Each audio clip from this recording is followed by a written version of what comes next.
Hello everyone, कैसे हो आप लोग। आई होप आप लोग अच्छे होंगे। तो जैसे कि आप जानते हैं, आपके सीटेट का एग्ज़ाम जो है 2024 वाला 7 जुलाई को होने जा रहा है, जो कि आपके पास बहुत कम समय बचा हुआ है। तो हम लोग जल्दी जल्दी से क्या कहते हैं, टॉपिक वाइज देख रहे थे। ठीक है, सभी सब्जेक्ट के टॉपिक्स देख रहे थे, तो जिसमें से आज हम दूसरा टॉपिक देखेंगे, शिक्षण विधियाँ देखेंगे। तो एक ऐसा ये टॉपिक है, पेडागोजी से है, जो कि सारे सब्जेक्ट में पूछे जाते हैं, चाहे वो आपका हिंदी का हो, हिंदी पेडागोजी हो, सीडीपी हो, लैंग्वेज में कोई भी हो, तो सब में ये सब पूछा जाता है पेडागोजी के क्वेश्चंस। तो आपके लिए ये बहुत ज़्यादा इंपॉर्टेंट है। ये सारे जो टॉपिक हैं आपको पेडागोजी में सभी सब्जेक्ट में मिल जाएंगे, तो आप लोग ये टॉपिक ज़रूर से ज़रूर अच्छे से देख लीजिएगा। ठीक है, तो शिक्षण विधियाँ का टॉपिक है। शिक्षण विधियों से क्या कहते हैं, क्वेश्चन ज़रूर पूछे जाते हैं। आपसे पूछ लिया जाएगा, आगमन विधि कभी पूछ लेगा, अनुकरण विधि या विश्लेषण विधि या भाषा संसर्ग विधि, तो कोई भी विधि आपसे पूछा जा सकता है शिक्षण विधियों में से। तो इसलिए ये वाला क्वेश्चन आप लोग ज़रूर देख लीजिएगा, ये वाला टॉपिक। ठीक है, अच्छे से पढ़ लीजिएगा। तो चलिए स्टार्ट करते हैं। तो अगर आपने इससे पहले चैनल सब्सक्राइब नहीं किए हैं तो चैनल ज़रूर सब्सक्राइब कर लीजिएगा, ताकि जो भी मेरा वीडियो आए आप लोगों तक सबसे पहले पहुँचे। ठीक है, तो शिक्षण विधियों में आपका हम पहले देखेंगे आगमन विधि। आगमन विधि कैसे किसे कहते हैं, ठीक है, उसके बाद निगमन विधि। तो सारी विधियां हम लोग आज देख लेंगे, उसके बाद प्रीवियस ईयर क्वेश्चंस देखेंगे। ठीक है, तो आपने जो क्या कहते हैं टॉपिक वाइज क्वेश्चंस नहीं देखे हैं और क्या कहते हैं प्रीवियस ईयर क्वेश्चन नहीं देखे हैं, और आपका चैप्टर वाइज भी सीरीज हो चुका है, अगर आपने नहीं देखे हैं तो लिंक है डिस्क्रिप्शन बॉक्स में, या चैनल पर जाकर आप लोग देख सकते हैं। ठीक है, तो ज़रूर से ज़रूर देख लीजिएगा। जिन्हें नहीं पता है तो उन तक वीडियो आप लोग ज़रूर शेयर कर दीजिएगा। ठीक है, तो चलिए देखते हैं आगमन विधि। तो आगमन विधि किसे कहते हैं। आगमन विधि वह विधि होता है जो कि उदाहरण से नियम की ओर चलती है। ठीक है, जैसे कोई बच्चा है, किसी को हम कुछ पढ़ा रहे हैं, जैसे आपको ही हम बता रहे हैं आगमन विधि किसे कहते हैं, तो सबसे पहले हम आपको उदाहरण देंगे। ठीक है, उदाहरण देंगे, उसका पहले एग्जाम्पल बताएंगे, उसके बाद उसके सारे नियम को बताएंगे। ठीक है, तो इसी को ही आगमन विधि कहते हैं। तो सबसे पहले इसमें उदाहरण बताया जाता है, उसके बाद इसमें नियम बताए जाते हैं। ठीक है, तो इसे ही आगमन विधि कहा जाता है। तो इस विधि के जनक कौन है, तो इस विधि आगमन विधि के जो जनक हैं वो अरस्तु हैं। इस विधि में सबसे पहले बच्चों को उदाहरण बताए जाते हैं और फिर इसके बाद नियम बताए जाते हैं। ठीक है, तो जो ये आगमन विधि होती है, ये विधि जो है करके सीखने पर सबसे अधिक बल देता है। तो आपसे आपके सीटेट के एग्जाम में कई बार क्वेश्चन पूछा जाता है कि आगमन विधि किस पर बल दिया जाता है, घुमा के भी पूछा जाता है कि करके सीखने पर कौन सी विधि बल देती है, तो आपका आगमन विधि होगा, ना कि निगमन विधि। ठीक है, जो निगमन विधि होता है वो नियम पर बल देता है, पहले नियम बताया जाएगा तब उदाहरण। बट जो आगमन विधि आपका होता है, इसमें सबसे पहले उदाहरण बताए जाते हैं, एग्जाम्पल बताए जाते हैं, समझाया जाता है अच्छे से, उसके बाद नियम बताया जाता है। तो ये आगमन विधि जो है वो करके सीखने पर सबसे अधिक बल देता है। तो ये सबसे अच्छी विधि होती है। ठीक है, सीखने के लिए सबसे अच्छी विधि कौन सी होती है, तो आपकी आगमन विधि होती है। तो आपके एग्जाम में अगर पूछा जाए, क्वेश्चन पूछा जाए सब सीखने के लिए सबसे अच्छी विधि कौन सी होगा, उसमें अगर आपका आगमन विधि दिया हुआ है, निगमन विधि दिया हुआ है, तो उसमें से आपका आगमन विधि हो जाएगा। ओके, आई थिंक आप लोगों को समझ में आ गया होगा। तो इसके बाद हम देखते हैं विशिष्ट से सामान्य की ओर। जो आगमन विधि होती है, सबसे पहले ये विशिष्ट से सामान्य की ओर चलती है, ना कि सामान्य से विशिष्ट की ओर। ओके, तो आप लोग ये चीज़ें याद रख लीजिएगा। और क्या कहते हैं, ये स्थूल से सूक्ष्म की ओर चलती है ये विधि, आगमन विधि। ठीक है, और ज्ञात से अज्ञात की ओर चलती है, और मूर्त से अमूर्त की ओर ये विधि चलती है। मूर्त से अमूर्त की ओर, जैसे कोई प्रत्यक्ष चीज़ें हैं, उस चीज़ों को दिखा करके हम बच्चों को समझाएंगे, उसके बाद वो अपने दिमाग में इमेजिन करके सीखेगा। ओके, तो उसी को ही हम मूर्त से अमूर्त की ओर कहेंगे। ठीक है, आगे देखेंगे, आगे आगे देख लेंगे हम लोग निगमन विधि। तो आप लोगों को जो भी टॉपिक चाहिए जिसका भी, तो आप लोग एक बार कमेंट कर दीजिएगा, तो उसका भी हम लेकर आएंगे। ठीक है, तो निगमन विधि किसे कहते हैं। निगमन विधि वह विधि होती है जो कि नियम से उदाहरण की ओर चलती है। ठीक है, जैसे उच्च कक्षाओं के लिए होता है, जो ये निगमन विधि होती है, ये बड़ी कक्षाओं के उच्च उच्च कक्षाओं के लिए होता है। ठीक है, तो ये जो निगमन विधि होती है ये शिक्षक केंद्रित होता है, बट जो आगमन विधि होता है वो बालक केंद्रित होता है। ठीक है, उसको उसमें जो होता है बालक को केंद्र में रखकर सिखाया जाता है आगमन विधि में। बट जो निगमन विधि होता है, इसमें शिक्षक को केंद्र मानकर इसमें बच्चे सीखते हैं, जैसे जैसे शिक्षक कहेगा वैसे वैसे इसमें बच्चे सीखते हैं। इसके जनक किसे कहा जाता है? निगमन विधि के भी जनक जो हैं अरस्तु को माना जाता है। इसमें विद्यार्थियों को पहले नियम सिखाए जाते हैं, फिर उनके उदाहरण के बारे में बताया जाता है। तो जो निगमन विधि होता है, जैसे बड़ी कक्षाओं के बच्चे होते हैं उनको सिखाया जाता है। जैसे कि कोई सवाल हो गया मैथ्स के, तो मैथ्स के सबसे पहले फार्मूला बताया जाएगा, उसको बताया जाएगा, उसके बाद बच्चे उसको करते हैं। तो वही हो गया आपका, सबसे पहले इसमें नियम बताया जाएगा, उसके बाद उदाहरण बताए जाते हैं। ठीक है। और यह विधि कैसे चलती है? सामान्य से विशिष्ट की ओर, उसी का अपोजिट होगा। आगमन विधि का आपका अपोजिट हो जाएगा, उसी का आप लोग अपोजिट कर लीजिएगा बस। ठीक है। तो आप लोग समझ के तैयार कीजिएगा। ठीक है। अगर रटकर करेंगे तो आप लोग नहीं कर पाएंगे। तो ये विधि सामान्य से विशिष्ट की ओर चलती है, सूक्ष्म से स्थूल की ओर चलेगी, अज्ञात से ज्ञात की ओर, अमूर्त से मूर्त की ओर, और नियम से उदाहरण की ओर। ठीक है। विश्लेषण विधि अब देखेंगे हम लोग। तो जो विश्लेषण विधि है ये भी बहुत ज़्यादा इंपॉर्टेंट है, आपके एग्जाम में कई बार पूछा जाता है। विश्लेषण विधि में आई थिंक जितने भी यहाँ पे इस विधि हम लेकर आए हैं आप लोगों के लिए, सारी विधियाँ इंपॉर्टेंट हैं। ठीक है। तो विश्लेषण विधि किसे हम कहेंगे? इस विधि में जो समस्या होती है, ठीक है, उसको छोटे छोटे भागों में बांटकर उसका अध्ययन किया जाता है। ठीक है। और इसके जनक किसे कहा जाता है? एडवर्ड आर्मस्ट्रांग को कहा जाता है, या गणित के लिए उचित विधि होती है। ठीक है। तो विश्लेषण विधि अगर आपसे पूछा जाए किसे कहते हैं, तो इसमें जैसे कि आपके पास कोई समस्या आ गई, तो उसको टुकड़ों में कर करके आप लोग उसका अध्ययन करेंगे, उसको सॉल्व करेंगे, तो उसी को ही हम विश्लेषण विधि कहते हैं। छोटा छोटा करके उसको सॉल्व करना, तो उसी को ही विश्लेषण विधि बोल देंगे। संश्लेषण विधि किसे कहेंगे? इस विधि में समस्या को छोटे छोटे भागों में जोड़कर उसको हल करने को ही संश्लेषण विधि बोलते हैं। ठीक है। हल किया जाता है। इसके जनक किसे कहते हैं? इसके जनक जो है हेनरी एडवर्ड आर्मस्ट्रांग है। तो जो आपका मैथ्स का अगर आपका मैथ्स का होगा, साइंस और मैथ्स के होंगे आप लोग सेकेंड पेपर से, तो उसमें क्या कहते हैं, आपका जनक जरूर पूछा जाता है। ठीक है। तो अनुकरण विधि देंगे। अनुकरण विधि में क्या है? इस विधि में जो बच्चा होता है वो अनुकरण करके सीखता है। छोटा बच्चा जो होता है शुरुआत में जो भाषा बोलता है वो परिवार के लोगों से अनुकरण करके सीखता है। जैसे सबसे पहले अपनी माँ की भाषा को सीखता है, अपनी माँ को जैसे बोलते हुए देखता है, सुनता है, और घर में लोगों को जैसे करते हुए देखता है वैसे वैसे वो करता भी है, और वैसे वैसे ही वो बोलता है। तो ये अनुकरण विधि के अंतर्गत आता है। ठीक है। तो जो शुरुआती वाले बच्चे होते हैं, आई थिंक 2 एज से स्टार्ट होता है, 7 एज तक आप लोग कह सकते हैं, 2 से 7 ईयर तक इसमें बच्चे जो होते हैं अनुकरण विधि के द्वारा सीखते हैं। और इसमें जो बच्चे होते हैं इस टाइम पर बच्चों का जो दिमाग होता है बहुत तेज चलता है, वो जल्दी से अचीव कर लेते हैं, अनुकरण करके सीख लेते हैं। ठीक है। तो इसी को ही अनुकरण विधि कहते हैं। तो इसमें बच्चा जो है वो अनुकरण करके सीखता है, इसी को ही अनुकरण विधि कहेंगे। ठीक है। आई थिंक आप लोग को समझ में आ गया होगा। तो इस विधि में जैसे कि विद्यार्थी हो गया, वो शिक्षक का अनुकरण करता है, जैसे अपने परिवार के लोगों का अनुकरण करके सीखता है, उसी प्रकार से इसमें जो बच्चे होते हैं, छात्र होते हैं या विद्यार्थी होते हैं, वो शिक्षक का अनुकरण करके सीखते हैं। तो इसीलिए इसे अनुकरण विधि कहते हैं। ओके। नेक्स्ट देखेंगे समस्या समाधान विधि। समस्या समाधान विधि किसे कहते हैं? तो ये भी बहुत इंपॉर्टेंट है, आपके एग्जाम में पेडागोजी में पूछे जाते हैं।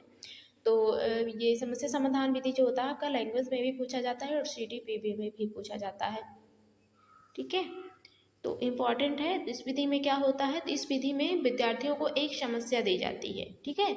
उस समस्या को हल करने के लिए विद्यार्थी को इस विधि का प्रयोग करते हैं, उसे समस्या समाधान विधि कहते हैं। इस विधि में जो है विद्यार्थी करके सीखने पर अधिक बल देते हैं, और बच्चे जो होते हैं वो बहुत ज़्यादा एक्टिव रहते हैं, आई थिंक सक्रिय रहते हैं। ठीक है। तो जो ये समस्या समाधान विधि होती है ये भी बहुत ज़्यादा अच्छी होती है। तो ये बच्चों के लिए लाभदायक होती है। जैसे कि इसमें अगर बच्चों को आप पढ़ा रहे हैं तो सबसे पहले उनको कोई क्वेश्चन पूछ लो, और उनसे पूछो कि इस क्वेश्चन का आंसर क्या होगा। तो सारे बच्चे जो होंगे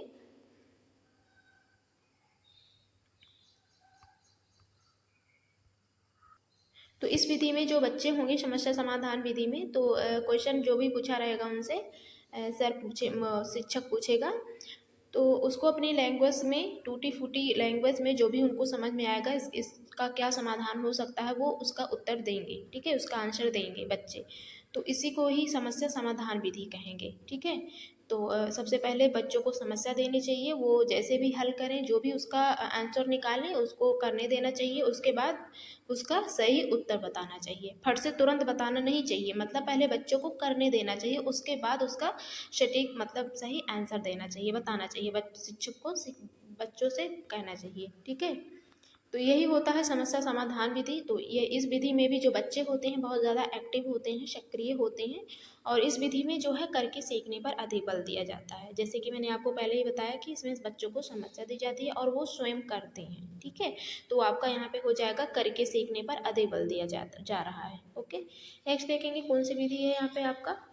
नेक्स्ट में आपका है प्रत्यक्ष विधि। जो प्रत्यक्ष विधि होती है उसे किसे क्या कहते हैं, तो इस विधि में जैसे कोई बच्चा होता है अपनी मातृभाषा की सहायता से दूसरी भाषा को सीखता है, तो इस भाषा को बोलकर सुनकर इसमें अर्जित कर लेता है। तो एक तरीके से भाषा अर्जन भी ये होता है, और इसमें विद्यार्थी में बच्चा जो है मातृभाषा का सहारा नहीं लेता है।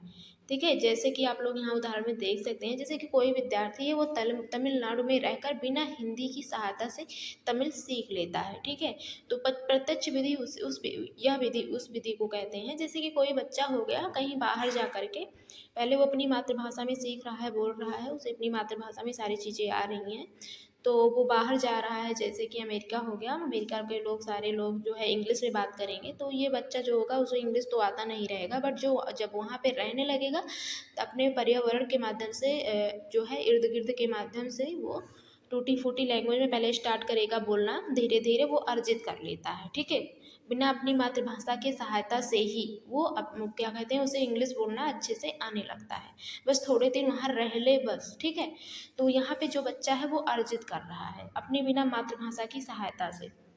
ओके, तो रह करके जो बच्चा सीख लेता है, या कोई भी हो गया रह करके थोड़े दिन तक कहीं दूसरी लैंग्वेज वाले देश में रह करके जो भाषा सीख लेता है, तो उसी को ही प्रत्यक्ष विधि कहते हैं। ओके, तो इसमें अपनी मातृभाषा का कोई सहारा नहीं लेता है, तो इसी को ही प्रत्यक्ष विधि बोलेंगे। आई थिंक आप लोगों को समझ में आ गया होगा। तो इसमें यहाँ पे आप लोग जैसे दिया हुआ है, विद्यार्थी तमिलनाडु में रहकर बिना हिंदी की सहायता से तमिल सीख लेता है। ठीक है,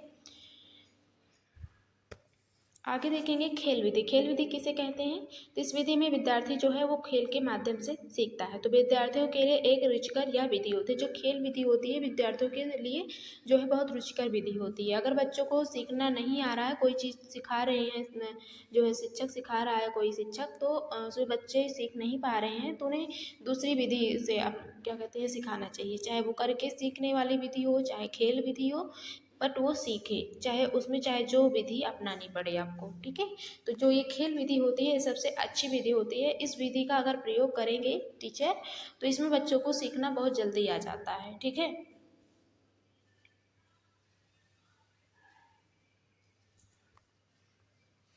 तो जो बच्चा होता है वो खेल खेल में सीख जाता है। व्याख्या विधि देखेंगे। व्याख्या विधि किसे कहते हैं, इस विधि में किसी तथ्य एवं विषय की जानकारी के लिए उसकी व्याख्या की जाती है। यह विधि सामाजिक विज्ञान जैसे विषयों के लिए जो है उपयुक्त है। यह शिक्षक केंद्रित विधि कहलाती है। इसमें शिक्षक द्वारा उस विषय की व्याख्या की जाती है। ठीक है, तो व्याख्या विधि आई थिंक आप लोगों को समझ में आ गया होगा कि किसे कहते हैं। कोई भी तथ्य हो गया किसी विषय पर जानकारी के लिए उसकी जब व्याख्या की जाती है, चाहे वह विधि सामाजिक विज्ञान के लिए हो, आई थिंक चाहे सामाजिक विज्ञान पर वो व्याख्या विधि मतलब व्याख्यान किया जा रहा हो, चाहे अन्य विषय हो, कोई भी विषय हो उस पर व्याख्या दिया जा रहा हो, शिक्षक दे रहा हो, उसी को ही व्याख्या विधि कहते हैं। तो इसमें शिक्षक द्वारा ही विषय पर जो भी विषय हो उस पर व्याख्या की जाती है। तो ये विधि ज़्यादा अच्छी नहीं होती है, ये शिक्षक केंद्रित होती है। ठीक है, बट ठीक ही होती है। ठीक है, इसमें बच्चों को कोई भी टॉपिक या किसी भी सब्जेक्ट से ले लिया जाता है। जैसे सामाजिक विज्ञान हो गया, राणा प्रताप के बारे में टॉपिक लिया गया और राणा प्रताप के बारे में पूरा व्याख्यान बता रहे हैं सर लोग। ठीक है, टीचर लोग, तो इसी को ही हम व्याख्या विधि बोल देंगे। ठीक है, तो इसमें यह विधि जो होती है ये शिक्षक केंद्रित होती है। तो इसमें शिक्षक कहता रहता है, बोलता रहता है और बच्चे इसमें ध्यानपूर्वक सुनते हैं। ठीक है, व्याख्यान को। प्रोजेक्ट विधि किसे कहते हैं, तो इस विधि में जो विद्यार्थी होते हैं कोई निश्चित कार्य देकर उनको सिखाया जाता है। निश्चित कार्य देकर उसे सिखाया जाता है कि यही कार्य आपको करके लेके आना है। ठीक है, तो जिसे एक तरीके से प्रोजेक्ट कहते हैं, इसलिए इस विधि को प्रोजेक्ट विधि कहते हैं। इसमें विधि स्वयं करके सीखना या बाल केंद्रित विधि होती है। इसमें विद्यार्थी पूर्ण रूप से चिंतन करके करता है। ठीक है, प्रोजेक्ट विधि जैसे कि आपके कॉलेज में या आप लोग बीएड किए होंगे तो बीएड में आपको कोई प्रोजेक्ट दे दिया गया कि इस पर आपको प्रोजेक्ट बनाकर लेके आना है, तो आप लोग थोड़ा चिंतन करेंगे अपने दिमाग से हम इसको कैसे कैसे किस तरीके से लिख सकते हैं। तो जो है इसी को ही प्रोजेक्ट विधि कहेंगे और इसमें स्वयं सीखने पर बल होता है। ठीक है, विद्यार्थी इसमें स्वयं करके सीखता है।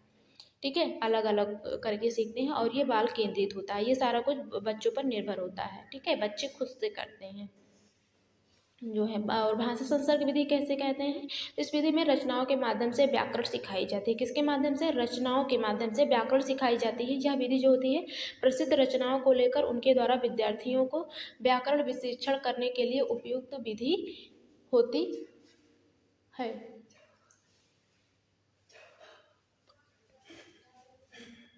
ठीक है, तो आपका यहाँ ये हो गया भाषा संसर्ग विधि। इस विधि में रचनाओं के माध्यम से व्याकरण सिखाई जाती है। यह विधि प्रसिद्ध रचनाओं को लेकर उनके द्वारा विद्यार्थियों को व्याकरण शिक्षण करने के लिए उपयुक्त विधि होती है। तो आज के लिए बस इतना।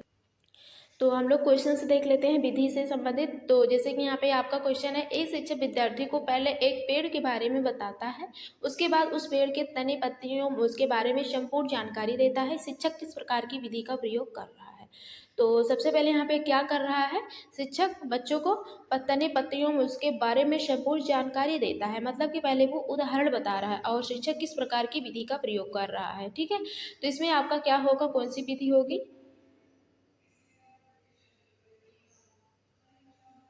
तो इसमें आपका हो जाएगा आगमन विधि। ठीक है, क्योंकि इसमें जो टीचर है, शिक्षक जो है, वो सबसे पहले यहाँ पे पेड़ों के बारे में बता रहा है, आई थिंक उदाहरण बता रहा है। ठीक है, उसके बाद नियम बता रहा है, तो इसलिए आपका यहाँ पे आगमन विधि हो जाएगा। नेक्स्ट क्वेश्चन देखेंगे, वह कौन सी विधि है जिसमें विद्यार्थियों को पहले नियम सिखाए जाते हैं फिर उसके उदाहरण को बताया जाता है। तो नियम से उदाहरण की ओर कौन सा होता है, आपका निगमन विधि होता है। ठीक है, और आगमन विधि में आपका क्या होगा, पहले उदाहरण बताया जाएगा उसके बाद नियम। तो इसमें आपका कौन सा आंसर राइट हो जाएगा, तो आपका सेकंड वाला राइट हो जाएगा। ठीक है, निगमन विधि। ठीक है, तो आज के लिए बस इतना ही हम लोग देखेंगे, और क्वेश्चन आपके और भी टॉपिक सभी सब्जेक्ट के, पेडागोजी के या वैसे आपका। ठीक है, तो मिलती है नेक्स्ट क्लास में, तब तक के लिए धन्यवाद।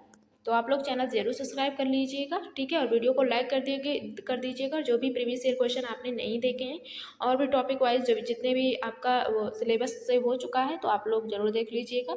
और आप लोग कमेंट करके बताइएगा कि आपको और भी किस सब्जेक्ट के कौन से टॉपिक करने हैं या प्रीवियस ईयर क्वेश्चन करने हैं, तो आप लोग कमेंट जरूर कीजिएगा। ठीक है, तो नेक्स्ट क्वेश्चन यहाँ पे आया आपका, मोहन ने बिना मातृभाषा की सहायता से मलयालम भाषा को अर्जित किया, उसने किस विधि का प्रयोग किया, तो ये आपका प्रत्यक्ष विधि होगा। ठीक है, तो इसमें मातृभाषा की कोई सहायता नहीं किया, वो मलयालम में रह करके अर्जित कर लिया भाषाओं को। ठीक है, रह करके बच्चों के साथ खेल कर बोल कर, ठीक है, जैसे भी वो क्या कहते हैं मलयालम भाषा को वो अर्जित कर लिया। तो यहाँ पे आपका प्रत्यक्ष विधि हो जाएगा।